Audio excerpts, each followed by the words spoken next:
Hello friends, welcome back to my channel Gyan Sankalp. तो friends, आज मैं आपके लिए प्रैक्टिस सेशन हिस्ट्री का लेके आई हूँ। ये इसमें आपको यूपी टीजीटी के हिसाब से 62 क्वेश्चंस होंगे। अदर स्टेट के लिए भी उतने ही बेनिफिशियल होने वाले हैं। इसमें हिस्ट्री के सारे पार्ट्स से हैं, जैसे modern, medieval and ancient history. तो चलिए स्टार्ट करते हैं आज का क्लास। अगर चैनल से पहली बार जुड़ रहे हैं तो प्लीज़ चैनल को सब्सक्राइब कर लीजिएगा, और जब सब्सक्राइब कीजिएगा तो बेल आइकन को प्रेस कीजिएगा, ताकि जब भी मैं आगे वीडियो डालूंगी तो आपको नोटिफिकेशन मिल जाएगा। चलिए स्टार्ट करते हैं आज का क्लास। आज के क्लास का फर्स्ट क्वेश्चन है, काइथा काइथा संस्कृति के अवशेष किस राज्य से मिले हैं? ठीक है, तो काइथा संस्कृति के जो अवशेष हैं वो किस राज्य से मिले हैं वो हमें बताना है। ऑप्शन देख लीजिए, ऑप्शन में क्या क्या है। ऑप्शन में है आपका महाराष्ट्र, बी है मध्य प्रदेश, सी है राजस्थान, और डी है तमिलनाडु। तो इसका राइट आंसर हो जाएगा आपका option number B, Madhya Pradesh. Option number B is the right answer. Next question पे चलते हैं। नेक्स्ट क्वेश्चन पूछा जा रहा है, कायथा पुरास्थल किस नदी पर स्थित है? ठीक है, तो ऑप्शन आप देख लीजिए। ऑप्शन है बनारस नदी या बनास नदी, फिर है बेतवा नदी, फिर है केन, और फिर है छोटी काली सिंध नदी। तो इसका राइट आंसर होगा छोटी काली सिंध नदी। सिंधु घाटी आवासीय क्षेत्र में खोज वर्ष के आधार पर निम्नलिखित में से कौन सा क्रम सही है? तो सबसे पहले ये दोनों तो कट जाएगा, क्योंकि हम सिंधु घाटी सभ्यता को हड़प्पा सिविलाइजेशन भी बोलते हैं। हड़प्पा सभ्यता क्यों बोलते हैं? क्योंकि इसकी सबसे पहले खोज हुई हड़प्पा, उसके बाद मोहनजोदड़ो, फिर धौलावीरा। ठीक है, तो इस हिसाब से option A is the right answer. Next question है, सिंधु सभ्यता के लोगों के लिए डील वाला बैल था। तो डील वाला बैल क्या था? एक पवित्र पशु था। इसीलिए माना जाता है कि सिंधु घाटी सभ्यता के लोग शैव उपासक थे। ठीक है, भारत में आगमन के आर्य ने सर्वप्रथम अपना निवास स्थान कहाँ बनाया था? तो उन्होंने अपना सर्वप्रथम निवास स्थान सप्त सिंधु प्रदेश में बनाया था। Option number D is the right answer. निम्नलिखित में से किस वेद में आहुति या बलिदान संबंधी समाहित है? तो देखिए, ऋग्वेद है ऑप्शन, अथर्ववेद है, सामवेद है, यजुर्वेद। तो यजुर्वेद में ये यज्ञ और बलिदान के बारे में, यज्ञ जहाँ होता है उसमें आहूत देते हैं, बलिदान देते हैं। तो इस वर्ड से भी आप समझ जाइए। अगला है क्वेश्चन नंबर 8। उसमें हमें मैच करना, पीतल की बुद्ध की मूर्ति कहाँ से मिली है? कांसे की बुद्ध की मूर्ति, बैठे हुए बुद्ध की मूर्ति, पार्श्वनाथ की मूर्ति कहाँ मिली है? तो पीतल की बुद्ध की मूर्ति आपको मिली है कांगड़ा में। कांसे की बुद्ध की मूर्ति मिली है आपको सुल्तानगंज में सुल्तानगंज में। और फिर है बैठे हुए बुद्ध की मूर्ति मिली है आपको या मानक कुंवर में, और पार्श्वनाथ की मूर्ति मिली है आपको भोजपुर में। चलिए अगला क्वेश्चन, बौद्ध दर्शन भोजन हिताय बहुजन सुखाय था। ठीक है, बुद्ध बहुसंख्यक जन को उनकी परेशानियों से छुटकारा दिलाना चाहिए, इसलिए बहुजन तो दोनों सही बोल रहा है और सही उसको एक्सप्लेन कर रहा है। और ये मैं आपको करा रही ई विद्या पब्लिकेशन का जो प्रैक्टिस सेशन सीरीज है वो, तो मैं हिस्ट्री और पॉलिटिकल दोनों की करा दूंगी। तो आपके एसएसटी का हो जाएगा। अब एग्ज़ाम का डेट का तो अभी सही बात है कुछ अता पता नहीं है, बट आप अपनी तैयारी में लगे रहो हो। बहुत, अगर आप वर्किंग हो तो ज़्यादा टाइम नहीं दे सकते हो, बट 2-3 घंटे आप हर दिन दो। और कुछ कर नहीं सकते हो तो आप अपनी तैयारी ही को बेहतर कर सकते हो, और तो कुछ कह नहीं सकते हैं हम। बाकी अदर स्टेट के तो निकल रहे हैं, जैसे बिहार वाला है उसके लिए भी आप तैयारी में लगे रहे हो। DSSS भी अगर आपने भरा होगा तो उसकी भी कुछ सब्जेक्ट की TGT की डेट आ गई है। SST की मोस्ट प्रॉब्ली है आपकी सितंबर में एग्ज़ाम होगा, तो उसके लिए भी मैं NCERT सीरीज़ भी लेके आऊँगी। NCERT का मैंने वो 1 लाइनर फॉर्म में तो करा रख, यूथ पब्लिकेशन के एग्ज़ाम पॉइंटेड से तो करा ही दिया। साथ ही साथ NCERT क्लास 6 to 12 मैं हिस्ट्री की लेके आई हूँ, वो भी प्लेलिस्ट में बना हुआ, आप देख लेना एक बार प्लेलिस्ट।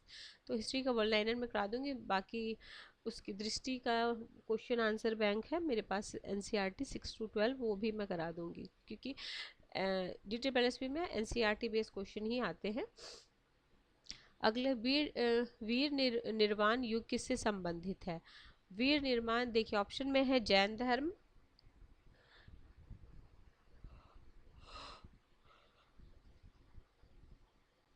बौद्ध, शैव और आजीविक। तो इसका राइट आंसर हो जाएगा जैन धर्म। अगला है खारवेल ने अपने किस शासन वर्ष में तनसुली को अपनी राजधानी तक नहर की पुनर्निर्माण करवाया था? तो 5वें वर्ष, अपने राज्यारोहण के 5वें वर्ष। अगला अधोलिखित में से किस प्रशासक ने मूलतः सुदर्शन झील का निर्माण कराया था? तो ये ऑप्शन देखिए, इसमें हो जाएगा पुष्यगुप्त वैश्य। ऑप्शन नंबर क्या है क्वेश्चन नंबर 12 का? ऑप्शन नंबर सी हो जाएगा। नेक्स्ट क्वेश्चन है क्वेश्चन नंबर 13। मौर्य वंश का प्रथम सम्राट तो चंद्रगुप्त मौर्य थे। ऑप्शन नंबर ए। देवी चंद्रगुप्तम के लेखक कौन थे? तो ये थे आपके Vishakhadatta. Option number C is the right answer. उदिता वेनसांग जब अपने देश वापस जा रहे थे तब किसे सीमांत तक उसके मार्गदर्शन का कार्य किया था? तो ये किए थे उदिता। Option number A is the right answer. अगला निम्नलिखित विदेशी यात्रियों को उनके क्रम में व्यवस्थित कीजिए। अब कौन कौन से ऑप्शन में इत्सिंग है, हेनसांग है, फाइयान है, मेगास्थनीज। तो सबसे पहले मेगास्थनीज आए थे। मेगास्थनीज यानी 4 सबसे पहले होंगे, इत्सिंग सबसे बाद में होंगे। तो इसमें ऑप्शन आप देख लीजिए। हेनसांग हर्षवर्धन के काल में आए थे, तो ये 4 और 1, तो यानी option number C is the right answer. Next question, बौद्धि वृक्ष को नष्ट करने वाला शासक कौन था? तो शशांक था। Option number A is the right answer. Harsha को सकलोत्प्रापथेश्वर या सकलोत्तरपथनाथ किस अभिलेख में कहा गया है? तो ये कहा गया है नालंदा मुहर लेख में। Option number D is the right answer. Next question पे चलते हैं, क्वेश्चन नंबर 19। मोहम्मद गजनवी के काल में शाही राज्य की राजधानी स्थित थी। तो शाही राज्य की राजधानी कहाँ पे स्थित थी? तो देख लीजिए Uday Bhandapur. Option number C is the right answer. निम्नलिखित में एक महिला मध्यकालीन युग में शासिका नहीं रही है। तो देखिए रजिया सुल्तान भी रही हैं, रानी रुद्रामन भी रही हैं, और ये ताराबाई तो रही ही हैं, ये रोशन आरा नहीं रही। Option number D is the right answer. कला इतिहासकार पर्सी ब्राउन ने किस काल को मकबरों का काल कहा है? तो सैयद और लोदी काल को मकबरों का काल कहा है। तारीख फिरोज शाही का लेखक, देखो तारीख फिरोज शाही, ओके, तारीख फिरोज शाही के लेखक हैं आपके शम्स ए सिराज अफीफ, और तारीख ए फिरोज, देखो तारीख फिरोज शाही एक है, एक तारीख ए फिरोज शाही। तो तारीख ए फिरोज शाही के लेखक हैं आपके जियाउद्दीन बर्नी। अगला है, मुझे नहीं मालूम क्या कानून है क्या गैर कानून, मैं राज्य की आवश्यकता अनुसार कानून बनाता हूँ। ठीक है, तो ये कथन है अलाउद्दीन खिलजी का।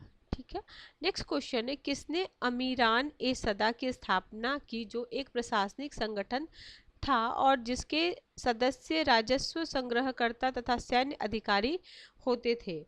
तो 25 का राइट आंसर हो जाएगा ये Muhammad bin Tughlaq. Option number A. सल्तनत काल में उत्तराधिकार का क्या सामान्य नियम था?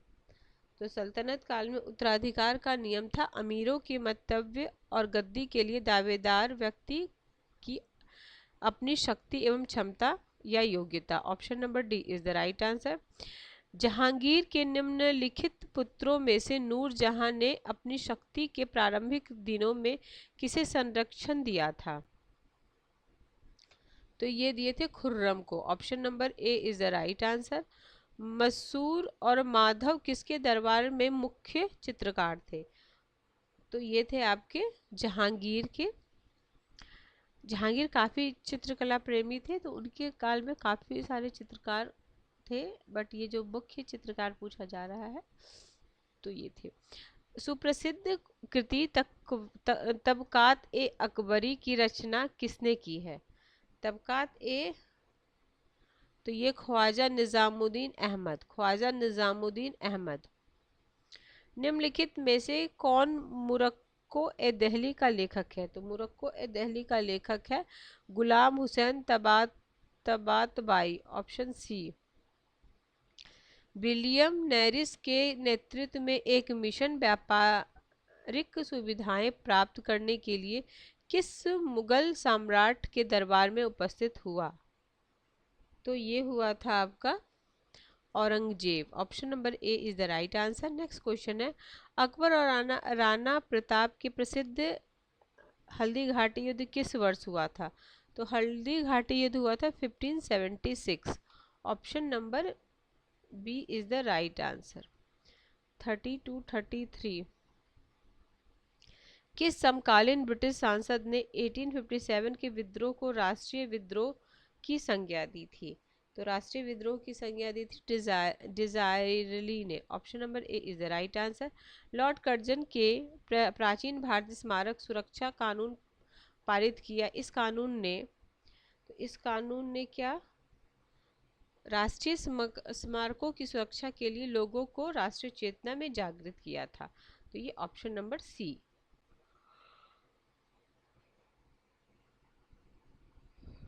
क्वेश्चन नंबर 35, भारतीय राष्ट्रीय कांग्रेस के पहले मुस्लिम अध्यक्ष कौन थे? तो बदरुद्दीन तैयब जी। भारतीय राष्ट्रीय कांग्रेस का आधिकारिक इतिहासकार लेखक, तो ये है पट्टाभी सिता, ऑप्शन नंबर बी। अगला, निम्नलिखित में कौन सा गवर्नर जनरल वायसराय इतिहास एवं पुरातत्व विद्वान था?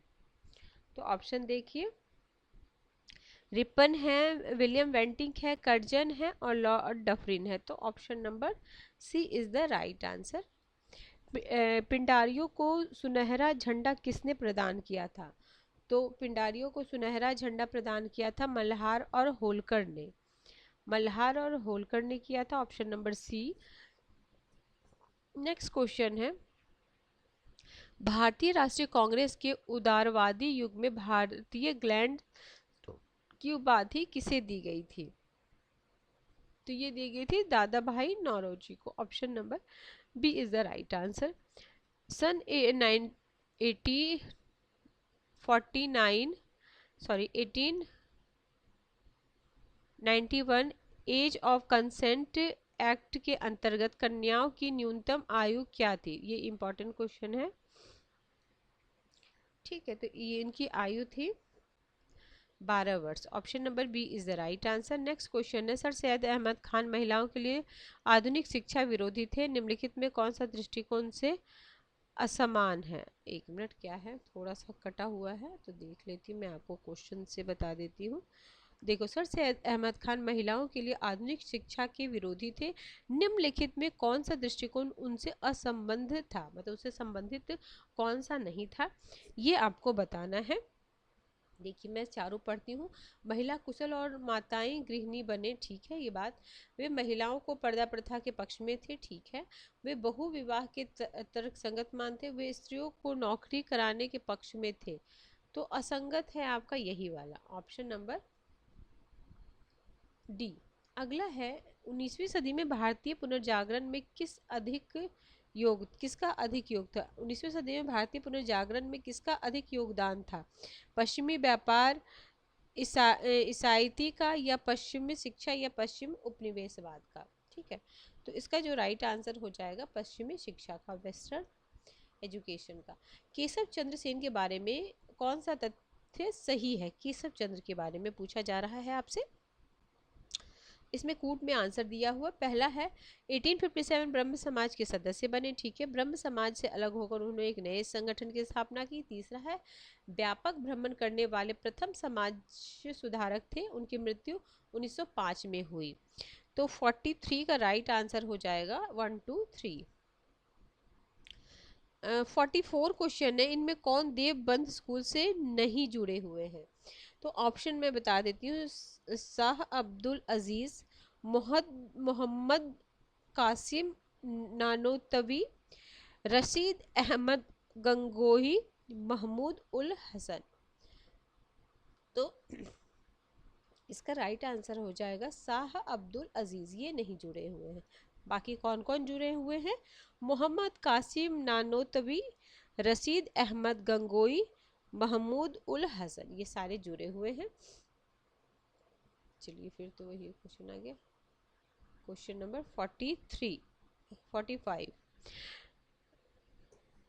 ये है, निम्नलिखित में से किसने अलीपुर षड्यंत्र केस में फंसे अरविंद घोष की बड़ी कुशलता से बचाव किया था? तो कौन इसका बचाव किए थे? वे किए थे चितरंजन दास, ऑप्शन नंबर ए। अगला, निम्नलिखित में कौन सा कथन स्वतंत्रता संघर्ष के संबंध में असत्य है? तो स्वतंत्रता संघर्ष के संबंध में असत्य है 1907 मुस्लिम लीग का गठन 1907। अगला, ब्रिटिश इंडियन एसोसिएशन की स्थापना 1851 में किसने की थी? तो वो किया था आपका राधा कांत देव ने। 47 का ऑप्शन नंबर बी। 48 है, किसने 1920 में मुंबई में हुए अखिल भारतीय ट्रेड यूनियन कांग्रेस के प्रथम अधिवेशन की अध्यक्षता की? तो ये हो जाएगा B, Lala Lajpat Rai, option number B. Lord Curzon द्वारा किए गए बंगाल के विभाजन को किसके द्वारा रद्द किया गया? तो 49 हो जाएगा D, Lord Hardinge, option number D is the right answer. 50 question, colonel Sleeman ने किस प्रथा का उन्मूलन किया था? तो वे किए थे ठगी प्रथा का, option number B is the right answer. वर्ष 1843 को इंडिया एक्ट 4 के द्वारा किसने अवैध घोषित किया? किसे अवैध घोषित किया गया? ठीक है, तो 51 का राइट आंसर हो जाएगा गुलामी प्रथा को, option number D is the right answer. Next question, विधवा पुनर्विवाह को प्रोत्साहित करने के लिए उद्देश्य से 1878 में राजमुद्री सोशल रिफॉर्म एसोसिएशन की स्थापना। तो 52 का राइट आंसर हो जाएगा वीरेश लिंगम ने। अगला है, मद्रास हिंदू एसोसिएशन के संस्थापक कौन थे?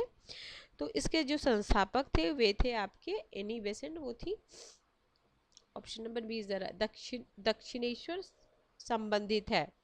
तो दक्षिणेश्वर कहाँ से संबंधित है? तो ये Ramakrishna Paramahamsa, option number C is the right answer.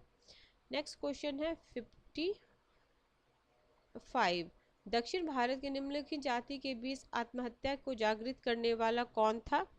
तो इसका राइट आंसर है 55, थोड़ा सा आपको क्लियर नहीं दिख रहा होगा, मैं बता देती हूँ।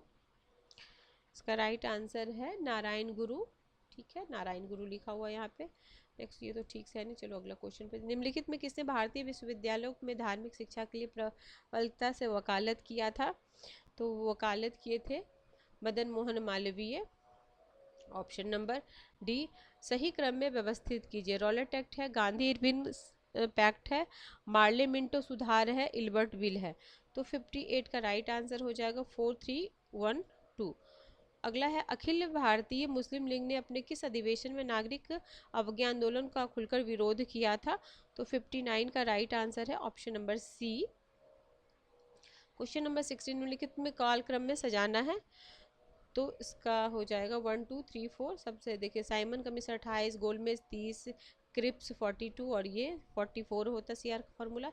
61, उर्दू कवि जो द्वितीय और तृतीय गोलमेज सम्मेलन दोनों में भाग लिए थे वे थे आपके मोहम्मद इकबाल।